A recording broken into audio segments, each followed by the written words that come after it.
Hi friends, എല്ലാവർക്കും എൻ്റെ ചാനലിലേക്ക് സ്വാഗതം. ഇന്ന് ഞാൻ നമ്മുടെ വാളംപുളി ഇല്ലേ, അതിൻ്റെ വിളവെടുപ്പ് കാണിക്കുകയാണ്. അതെങ്ങനെ നമ്മൾ ഭക്ഷണയോഗ്യമാക്കി എടുക്കുമെന്നുള്ളൊരു വീഡിയോ ആണ്. ഇത് പഴയ ആൾക്കാർക്കെല്ലാം അറിയാം, പുതിയ ആൾക്കാർക്ക് അറിയത്തില്ല. അപ്പോൾ അവർക്ക് വേണ്ടി പരിചയപ്പെടാനാണ് ഞാൻ ഈ വീഡിയോ ഇടുന്നത്. നമ്മൾ കവറിലെ പുളി വാങ്ങിക്കുമ്പോൾ ഇതിൻ്റെ പിന്നിലുള്ള എഫർട്ടൊന്നും ആരും അറിയുന്നില്ലല്ലോ. നമുക്ക് വീഡിയോയിലോട്ട് പോകുന്നതിന് മുമ്പ് ആരെങ്കിലും സബ്സ്ക്രൈബ് ചെയ്യാതെ കാണുന്നവരുണ്ടെങ്കിൽ സബ്സ്ക്രൈബ് ചെയ്യുക, സപ്പോർട്ട് ചെയ്യുക. നമുക്ക് ആദ്യമേ തന്നെ ഇതിൻ്റെ തോടാണ് പൊളിക്കുന്നത്. നമുക്ക് ഈ തോടെല്ലാം ഒന്ന് പൊളിച്ചെടുക്കണം. ഇതിൽ കേടായതുകൊണ്ട് ഇതിപ്പം കേടായതാണ്. ഇത് നമ്മൾ മാറ്റി വെക്കും. ഇത് വിളക്ക് തേക്കാനും ഒക്കെ ആയിട്ട് ഉപയോഗിക്കും. അപ്പോൾ ഇതിൻ്റെ പുളി ഇത് നമ്മൾ ആദ്യമേ തോട് കളഞ്ഞ് വെയിലത്ത് വെച്ച് ഉണക്കണം. ഉണക്കി കഴിഞ്ഞിട്ട് നമ്മൾ ഇതിൻ്റെ കുരു ഓരോന്നായിട്ട് എടുത്ത് കളയും. അതുപോലെ ഈ ഒറ മാറ്റി കളയും. അപ്പം നമ്മൾ തോടെല്ലാം കളഞ്ഞിട്ടുണ്ട്. ഇനി ഇതിൻ്റെ ഓരോ അരിയും എടുത്ത് കളഞ്ഞിട്ട് നമുക്ക് നല്ല വൃത്തിയായിട്ട് ഉണക്കി ഉപ്പ് ചേർത്തിട്ട് സൂക്ഷിച്ച് വെക്കാൻ. ഈ അരിയെല്ലാം നമുക്ക് നല്ലപോലെ ഉണങ്ങി കഴിഞ്ഞിട്ടേ കുത്താൻ ഒക്കത്തുള്ളൂ. അല്ലെങ്കിൽ ഈ പുളിയുടെ ഇതെല്ലാം ഇളകി പോവും. അതുകൊണ്ട് നന്നായിട്ട് ഉണങ്ങിയിരിക്കുന്ന സമയത്ത് വേണം കുരു കളയാൻ. കുരുവിൻ്റെ നേരെ നടുക്ക് നമുക്കിങ്ങനൊരു കീറൽ. ഇതിനായിട്ടുള്ള പിച്ചാത്തിയുണ്ട്. പണ്ട് കാലങ്ങളിൽ ഓണം ഉത്തരാടത്തിൻ്റെ അന്ന് ഈ ഇരുമ്പ് പണിക്കാർ കൊണ്ടുവന്ന് നമുക്കൊക്കെ തരുന്ന നമ്മുടെ വീട്ടുകളിൽ നിന്ന് നെല്ലും തേങ്ങയും ഒക്കെ കൊടുക്കുമായിരുന്നു. ഇപ്പം പിന്നെ അങ്ങനെയുള്ള കൊണ്ടുവരവൊന്നുമില്ല. നമ്മൾക്ക് പോയാൽ എവിടെ വേണമെങ്കിലും കിട്ടും, കടകളിൽ കിട്ടും. ചെറിയ മുനയുള്ളൊരു പിച്ചാത്തിയാണ് പുളി കുത്താൻ എടുക്കുന്നത്. അപ്പം ഇങ്ങനെയാണ് ഇതിൻ്റെ അരി എടുത്ത് കളയുന്നത്, കണ്ടില്ലേ? ഇതുപോലെ എല്ലാം നമുക്ക് ഇളക്കി കളയും. ചെറിയ അരി പോലും വലിയ അല്ലാതെ ചെറിയ അരിയും കാണും. അത് നമ്മൾ സൂക്ഷിച്ച് എടുത്ത് കളയണം. അല്ലെങ്കിൽ അതിരുന്നിട്ട് ഉളു എന്ന് പറയുന്ന സാധനം പ്രാണി കയറും. ഈ അരിക്കകത്ത് പ്രാണി കയറുന്നതാണ് പുളി ചീത്തയാവുന്നത്.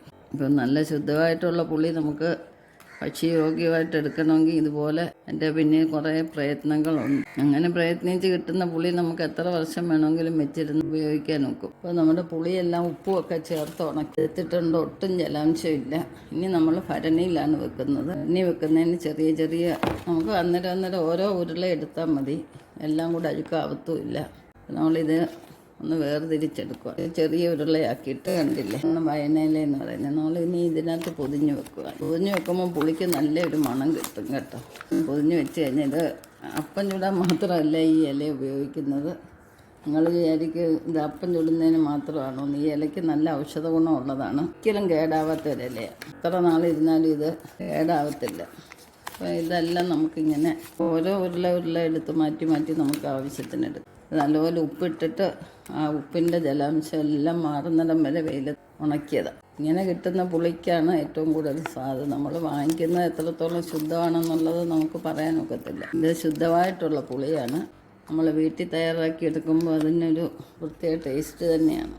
ഇതുപോലെ എല്ലാം എടുത്തിട്ട് ചെറിയ ഭരണിക്കകത്തോ മൺകലം ഉണ്ടെങ്കിൽ മൺകലത്തിനകത്തോ നമുക്ക് സൂക്ഷിച്ച് വെക്കാവുന്നതാണ്. നന്നായിട്ട് മൂടി കെട്ടി വെക്കണം. അപ്പോൾ ഫ്രണ്ട്സ്, എല്ലാവർക്കും ഈ വീഡിയോ ഇഷ്ടപ്പെട്ടെന്ന് വിചാരിക്കുന്നു. ജസ്റ്റ് ഒരു വെറൈറ്റി ആയിട്ട് അടുത്ത വീഡിയോയിൽ കാണാം. ഇതുവരെയും സബ്സ്ക്രൈബ് ചെയ്യാതെ കാണുന്നവരാരെങ്കിലും ഉണ്ടെങ്കിൽ സബ്സ്ക്രൈബ് ചെയ്ത് സപ്പോർട്ട് ചെയ്യുക. നമ്മൾ പുളിയെല്ലാം ഇലയിലാക്കി വെച്ചിട്ടുണ്ട്, കണ്ടില്ലേ? എന്തൊരു ഭംഗിയാണ് കാണാൻ. ഇത് നമുക്കിനി ഉണക്കിയെടുത്ത ഭരണിക്കകത്ത് അതിൻ്റെ വേസ്റ്റായിട്ട് വന്നത് ഇത് അതിൻ്റെ നാരെന്ന് പറയും, ഉറയെന്ന് പറയും. ഇത് നമുക്ക് പുളിയൊക്കെ വെക്കാം, രസമൊക്കെ വെക്കാനായിട്ട് എടുക്കാം. നല്ല പുളി രസമുണ്ട് ഇതിന്. പിന്നെ ബാക്കി നമുക്ക് വിളക്ക് തേക്കാൻ എടുക്കാം. കുരു ഞാനൊരു കവറിലിട്ട് വെച്ചിട്ടുണ്ട്. അത് ആരെങ്കിലും കന്നാലിയുള്ളവർ ആടൊക്കെ ഉള്ളവർക്ക് കൊടുത്താൽ അവർ അതിന് ഉപയോഗിച്ചു. അപ്പം പുളിയുടെ ഈ പ്രോസസ്സെല്ലാം നമ്മൾ കംപ്ലീറ്റ് ചെയ്യും. ഇനി നമുക്ക് ഭരണി. അപ്പോൾ ഇതിനായിട്ട് ഞാനൊരു ഭരണി എടുത്തിട്ടുണ്ട്. നല്ലപോലെ ഉണക്കെടുത്ത ഭരണിയാണ്. ഇനി നമുക്ക് ഇതിലോട്ട് ഓരോന്നായിട്ട് ഇട്ട് വെക്കാം. നമുക്ക് മാക്സിമം അകത്തി വെക്കാം. എന്നിട്ട് നന്നായിട്ട് അടച്ച് വെക്കണം. ഉപ്പൊക്കെ ചേർന്നായതുകൊണ്ട് ഇരുന്ന് ഒന്നുകൊണ്ടൊന്ന് താഴും. അടയ്ക്കുക, കണ്ട. അപ്പോൾ എല്ലാവർക്കും ഈ പുളിയുടെ വീഡിയോ ഇഷ്ടപ്പെട്ടെന്ന് വിചാരിക്കുന്നു, ഉപകാരപ്രദമാകുമെന്ന് വിചാരിക്കുന്നു. നെക്സ്റ്റ് ഒരു വെറൈറ്റി ആയിട്ട് അടുത്ത വീഡിയോയിൽ കാണാം. ഇതിവിടെ വണ്ടിപ്പ് ചെയ്യുകയാണ്. ശുഭദിനം ആശംസിച്ചുകൊണ്ട് ബൈ ബൈ.